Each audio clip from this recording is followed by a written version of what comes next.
midhi aneno ka simbi ywak mojogi nitie jok mapenjino ine ma intiere Bomas kanyo ang'o matimore koro migi ane duoko kuom second moko 30 kama endi.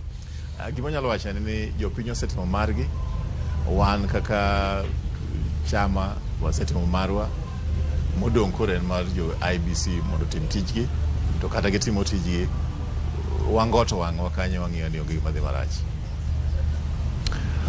Wako mbaka kanyo kod jata tije ka riwruok mar Azimio la Umoja One Kenya Alliance Raphael Tuju mabende gi seche gende kalore gi kit kaka chenro mare chale e Bomas kaendi obro gonje mondo mi odhi mbele kod tije kata kamano sesomo rieko kendo oluwo ni oganda mondo bed kod orruok nikech orruok no endo nyalo konyo.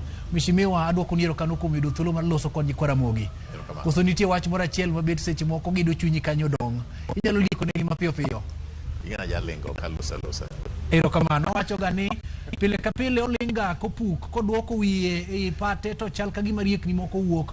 Wadwoki studio mar Ramogi TV e log tich mar Royal Media Services mondo dhi nyime kod yudo weche ma osebedo ka pangi kendo losi maber ka bende pod wago mana touch kendi bed king'eyo ni pile ng'ama dolo tiende mago penalty madonjo jari tiende bende ndi kod weche mako ma bende seche moko nyalo miyo ibed kod ng'eyo nikech wich otimo rieko kendo luonge ni ojere pile ka pile nyaka studio.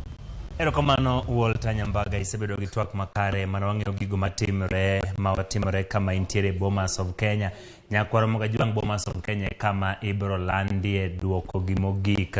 Walter Nyambaga ne intiere kanyo koro. Erokamano kuom bende chopo kodo kaka nyisi kanyo Bomas of Kenya en kama itimie chenro mar riwo gi duto mawuok e Kenya mangima. Bang' mano Wafula Chebukati mabende meeting mar lando duoko mar jatenda piny Kenya biro bedo gi thuolo ma duoko man. Mana kacha ka duoki mane duoko moko mana waseyudo ne jogo ma pod ok ong'eyo ma en county ma Kisumu kar chung' od bura en manya kacha MCS mane oseyangi ne oyombo gin magi MCS mane wuoko mane joganda wuoko mondo modhi